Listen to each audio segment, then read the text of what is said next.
Is the TUC General Secretary Brendan Barber, and I expect you've been hearing there what Chris Grayling had to say about it. What do you make of it? Well, I don't think it's very convincing, I'm afraid. There's no doubt that the kind of cuts that the government seem to be planning will have a devastating effect on jobs and on the vital public services that we all rely on.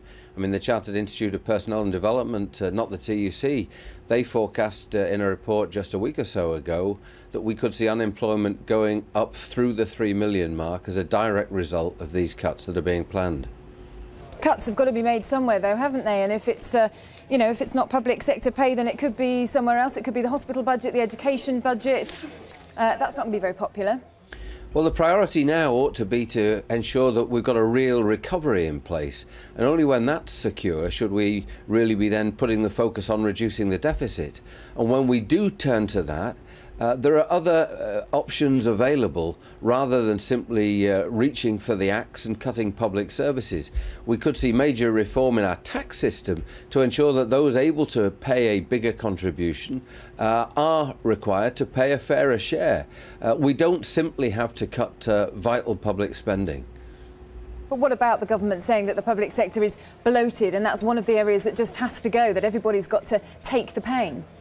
Well, I don't think it's good economics, and I think we're really at risk of forcing the economy back into recession if we take this course. But this is a government that has said that their mantra is going to be "we're all in this together." Instead of that, they seem to be with relish kind of promoting a sense of division between people who work in the public sector and the private sector. Public service workers are being made to feel as if somehow they're guilty of causing this economic crisis, which is the absolute reverse of the truth. This wasn't a crisis caused by ordinary working people, but by recklessness in the markets and the financial system. Brendan Barber, thank you for joining us. Business now, here's Lauren. Thanks very much. First this morning. Thanks, Lauren. Let's have a look at how today's papers have covered the Bloody Sunday report. First, a look at the front pages. 38 years on, justice at last is the headline in The Guardian. The picture there showing John Kelly celebrating. His brother Michael died that day. Relatives' jubilant celebrations also seen on the front of The Times, which says the Prime Minister has sought to draw a line under the events by apologising. The Independent says there was a sense yesterday that injustice in Northern Ireland has been put right. The Daily Mail's front page showing two soldiers who both served in Northern Ireland and recently died in Afghanistan. The true faces of the armed forces, it says.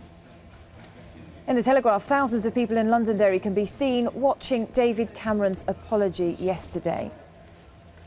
Well, taking a look inside the papers now, and inside The Sun, it says that lawyers have made £100 million from the 12-year inquiry. The picture there of Father Edward Daly giving the last rites to one of the victims.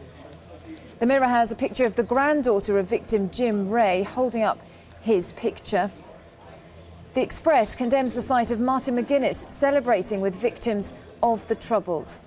It says the inquiry found he was probably armed with a submachine gun.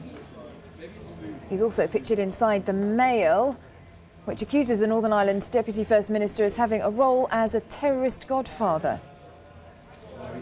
The Independent dedicates 10 pages to the story. Amongst the reports, it says Bloody Sunday relatives are divided on whether soldiers should be prosecuted. Lawyers say prosecuting soldiers will be difficult. That's according to The Times. And The Telegraph says that the findings against British soldiers were fiercely criticised by the solicitors who represented them. Stephen Pollard said Lord Savile had cherry-picked the evidence. That's according to the paper. Now, Princes William and Harry have begun their first official overseas tour together. The royals learnt firsthand how to deal with some of Africa's wild animals during a charity visit to a game reserve in Botswana, with Harry having to face one of his greatest... Live desk headlines this morning. Unemployment increased by 23,000 between February and April to 2.47 million. President Obama has this morning vowed to make BP pay in full for the damage caused by the oil spill in the Gulf of Mexico. April 20th. And a review of drink driving limits is recommending tough new restrictions on the legal alcohol level. This is the live desk on our website at skynews.com. Why this alleged mafia murderer was quite pleased when the police arrested him. And coming up, how an assassin fell in love with his target. We meet the stars of Wild Target. Not for you two either.